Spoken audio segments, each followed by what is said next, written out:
Hello, my loves. Welcome to another episode of the Becoming You podcast. This is take 2 of the episode because I recorded an entire episode without unmuting my mic. And so I did not realize it until my podcast editor got back to me and she said, Visa, there is no audio to the video. So here we are on take 2 of this episode.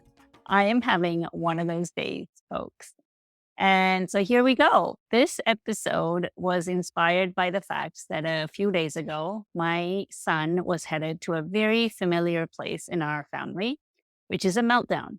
So if you have kids that tend to have meltdowns, tantrums, like things that just, there is a pattern of behavior, right? And things tend to escalate very quickly. I'm going to give you a 7-step process of how I have minimized the amount of time that we spend in meltdown central. This is really important. This is really late at night. So if I seem kind of all over the place and very slow as I'm talking, it's because I am tired. But I want to get this episode out to you guys. So, we all have moments in our family or episodes in our family where we just go head to head with our kids, right? We don't back down. They don't back down. They don't listen. We try to explain. And then before you know it, everyone in the family or a couple of people are yelling and fighting at each other. And everyone's just left feeling exhausted, right? And this process is meant to help you regulate yourself and de-escalate the issue. And when I say de-escalate, it really is a de-escalation because this is a true negotiation and conflict. You are in hijack, right? Somebody's hijacked you, right? And that's what it feels like when your child is being defiant or they're not listening, they're being disrespectful. It feels like your entire evening and your mood and your energy levels are all being hijacked by your child or your children and their lack of respect and consideration. So that is why I talk about this process as a de-escalation, because it feels like you're being hijacked. And so this started because a few days ago, my son, who had, worked to get some money, they both do cat sitting, had gotten $60 together from, doing this over several weeks. And we always encourage our kids to save 50% of what they earn and then to spend the other 50% on whatever it is they desire. Except my child never wants to save. So we were already starting to butt heads about that he just wanted to spend all this money. The second reason we were starting to escalate is because he wanted to spend all of his money on a brand new hockey stick. He already has a hockey stick, but he wanted a brand new one, a cooler one, a faster one, whatever it was, right? And we were not encouraging this decision because, he's starting camps in a couple of weeks, and one of those is a hockey camp. And we said, you know what? We don't know a thing about hockey sticks or what's correct for you. So why don't we just wait another 7 days until the camp starts and we can ask the coach on advice on what is the right stick. So my explanation to him, it wasn't a downright, no, we're not going to talk about this, etc. I was flexible on the rule of not saving half 50%, right? With my oldest, we were really strict with that rule. And we said, nope, you got to save, some of this money. And so my oldest waited a long time to purchase one of the things that he wanted with his savings. But my youngest, who was very strong-willed, made me open my eyes and ask myself, what's the worst that could happen, right? And so I kind of rolled over that rule and I was like, okay, fine. You want to spend the $60 all on this? Go right ahead. But then we were trying to explain it to him that, why don't you just wait? And I even laid it out in terms of pros and cons. One of the major cons is you end up spending the $60 and it turns out to be the wrong fitting stick. And now you're going to have to buy another stick And so you might be out, 120 to $140. And he was totally okay with that. He was like, that's totally fine. If I learn that the stick is not right for me, that's $60 down the drain, I am okay. And he was so clear on that decision. So then I could no longer stand in the way because he really had considered it. Right. And so we got ready to hit the purchase button online. And it turns out that it was $68, not 60 with shipping and taxes and everything. And lo and behold, he had cleaned out all of his money and all he had was 60. So now he started begging and pleading us to meet the difference. He wanted $8 from us. And I said, I'm sorry, buddy. All you have is 60. You cannot walk into a store and expect that store to give you the product and be short of $8. No store is going to let you do that. And because it's online and, you're going to pay mom and dad the $60, but you want us to, give you the 68 and put it on that credit card.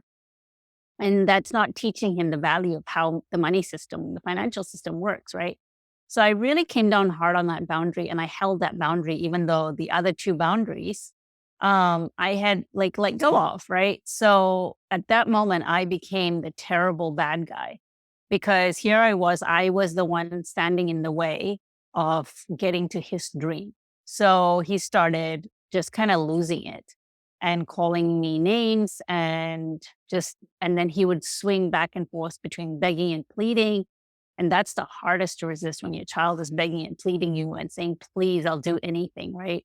I really held my ground. And so in the past, it would have just escalated so fast and we all would have been yelling and screaming and would have been throwing things.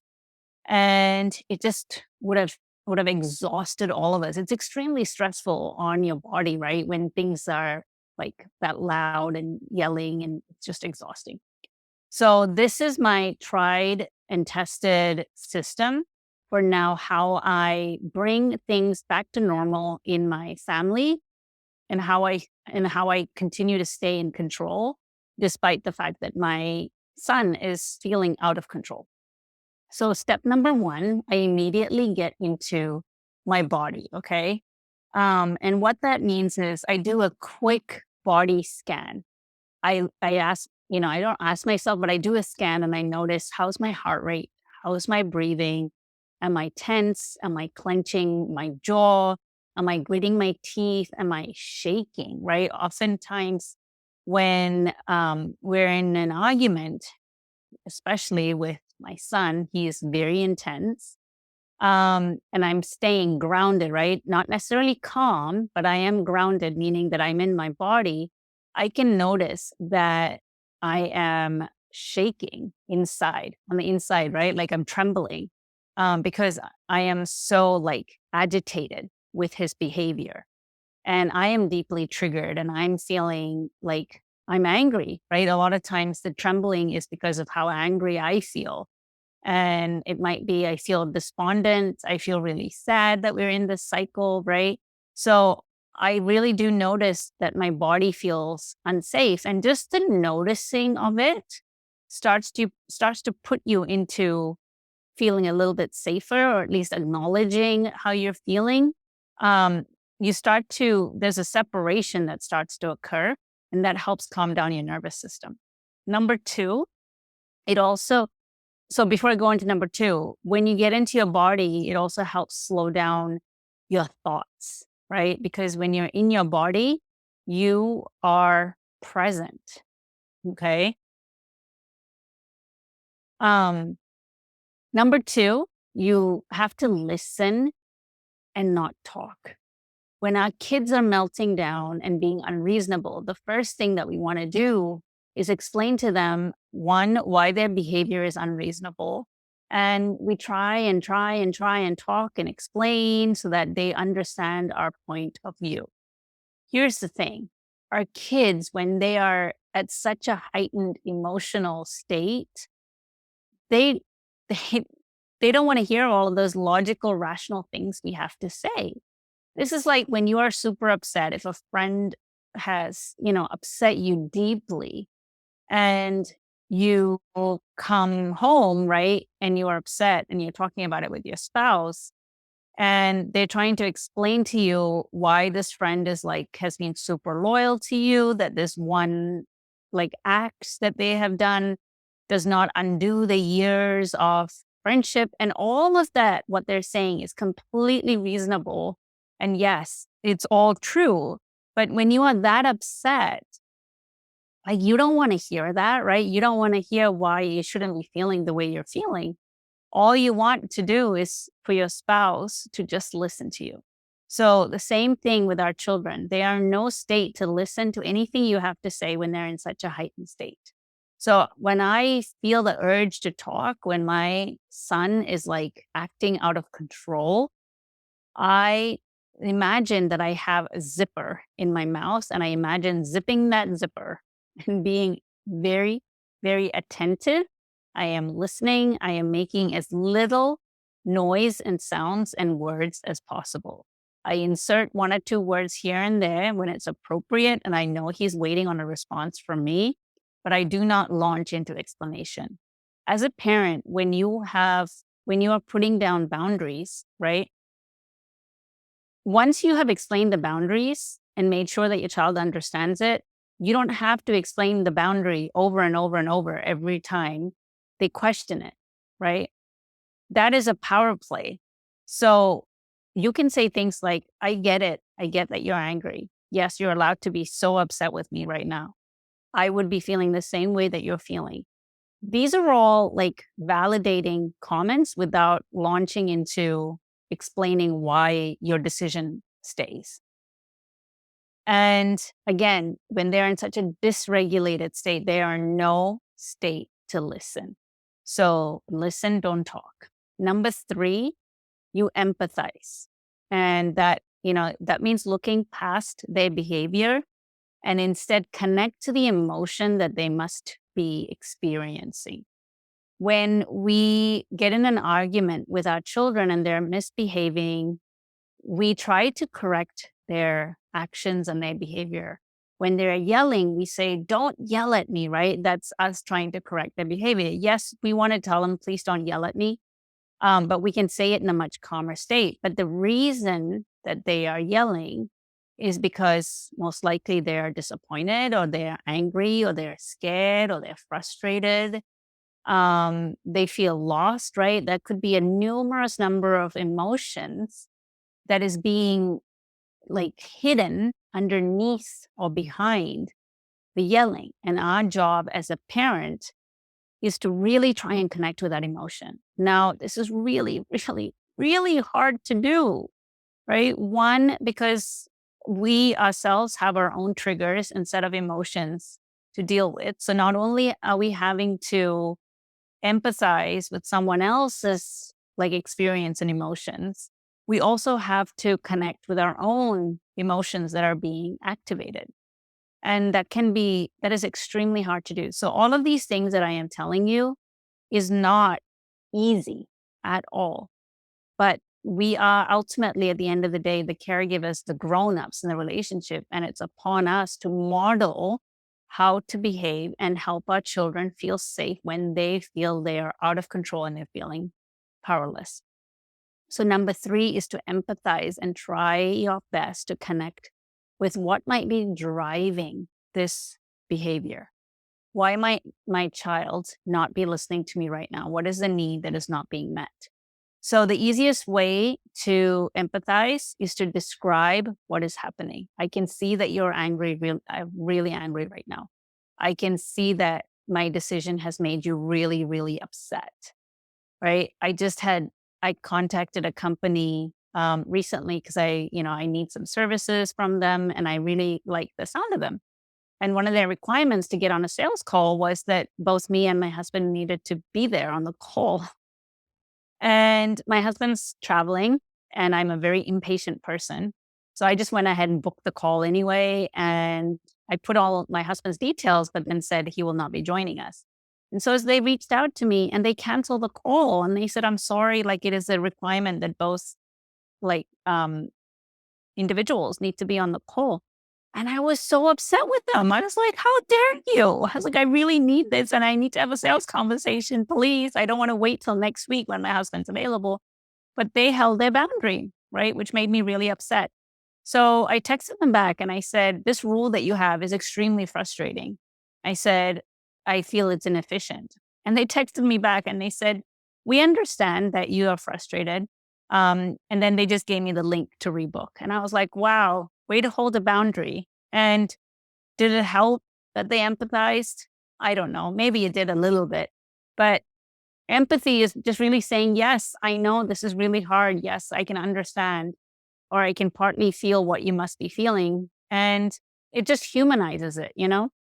So empathize with your child. Let them know you are there listening and understanding what they are going through, but not buying into all of their drama, right? That's what empathy is about. It's being a witness to what is happening. You're being a very loving witness to what is happening. It's like you're standing across the road and watching this drama unfold, and you don't have an inclination to either party with what is happening. You're not biased in any way. You're just watching the drama unfold. And the more unattached you can be, the easier it'll be for you to stay calm and help your child regulate themselves.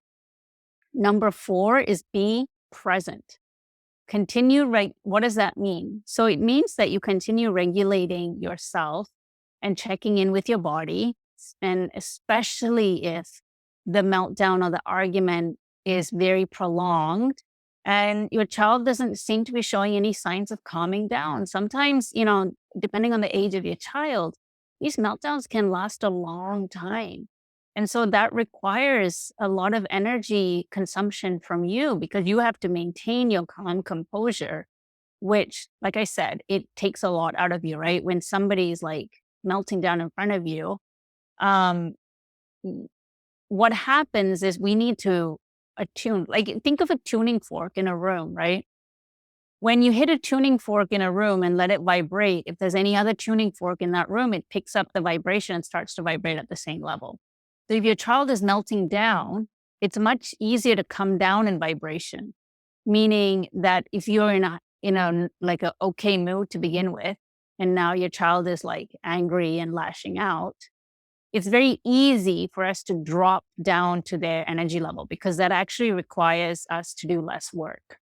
It's actually more work to maintain our calm composure. So you're expending more energy. And anytime our body and our brain needs to expend more energy than required, it doesn't like it. It resists it, which is why when, somebody's having a bad day, it can be very easy to get sucked into their mood. So I understand that this will require a lot of energy from you. But one of the things that you need to do is to set your agenda aside and be present with your child. And what I mean by that is, let's say you're headed out the door, you're running late for an appointment or taking your child to some sort of, activity, and they refuse to do the basic things of like going potty and, like getting into the car, or if you have older children, maybe they're on screens and they refuse to turn it off, or they just show no signs of motivation to get there on time, right? So now you start to get into an argument. It's like, why do you always yell at me? You're always yelling at me, rah, rah, rah, right? And so, so maybe the meltdown goes further than you anticipated, right? And now you're like, man, this is not where I wanted this to end up. So at that point, you just have to accept the fact that you're going to be phenomenally late for the activity and stop rushing them. And so with my own son, when things are melting down, right, sometimes they can go on for 20 minutes, 30 minutes. And like I have to cook dinner. I want to get them into bed. And so I just have to set all of that aside and be present with him as he is melting down and just let it go. Let go of the need to stay on track on a specific timeline. Set aside my expectations of how this evening needs to go. And I just need to be fully present with him as he is experiencing all of these really deep emotions with whatever has happened, right? And then number 5 is offer points of physical touch with your child's consent. So some children are okay with asking when they're in the most activated state, right? When they are at the peak of the fight, like maybe you take a step back and you go, I'm really sorry. Like, let's just calm down, right? And then maybe you say, can I give you a hug? Right. And then we can, or maybe you say, let's just take some deep breaths. Those are all great ways to physically connect. My son does not like to be hugged when he is so angry. He is worried that hugging me will help him calm down. And he doesn't want to calm down because he doesn't want to give up his side of the argument. So he resists any physical contact until he's calmed down much more. And when he is in a place where I can see that he's calmed down, then I ask him, can I hug you? Can I hold you? Right. And physical touch is one of the most soothing, healing things as a human. So, if your child is super upset because you're holding a boundary, getting down on your knees and meeting them at eye level and just giving them a hug, like, is it okay if I hug you right now? And just holding them, right? And you breathing in a very relaxed, calm manner, like deep breaths in and out, will absolutely help regulate your child's breath and their heartbeat, because heartbeats and we're electromagnetic beings, right? We have our emotions, we have our feelings, and we have our thoughts, and we are radiating like frequency waves all the time. So when you are in close proximity with your child and you are breathing in that deep relaxed state, guess what? Your frequency is going to affect their frequency, and they are going to start calming down because of your proximity and physical touch. All right. And then steps 6 and 7 are interchangeable in their order, and it needs to be done after your child has fully calmed down and they are ready to do this, right? And it could be that some time needs to pass before you are ready to step into step 6. And step 6 is process. So processing with your child and what exactly happened. If they're old enough, again, all of this, like, take it with um, the context of my child is old enough to do this. So process with your child, like, what happened? Like, what set you off? What did you feel? What would you do differently? What would you have me do differently? What did you learn from this? How can I support you better next time? Right? Things like that. It's even if your child isn't able to give you any answers, it's really important to start asking these type of questions so that it becomes a collaborative process, and it becomes teamwork to help, because your child does not enjoy throwing these tantrums.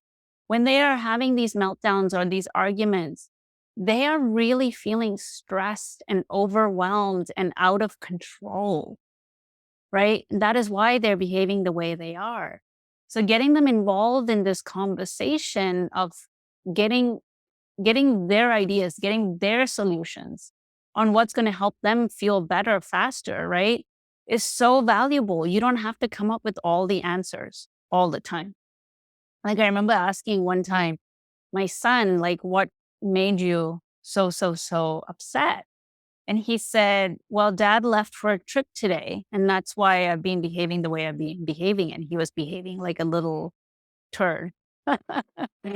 Right. But it gave me a deep insight into, so the next time my husband leaves and goes on an out of town trip, I might plan a trip to go get ice cream or go do something fun to get him out of the house so he's not stuck at home thinking about his dad leaving. Right. So now I'm coming up with a process to alleviate the stress even before it occurs. Okay. So this is why it's really important to get your children involved in the conversation. And then the final step is self-reflect. So now that you've helped your child process things, now it's time for you to self-reflect and process. So it could be questions like, what did I learn about my child, right? What would I do the same next time? What did I do well this time? How did I handle it well? And then what would I do differently next time?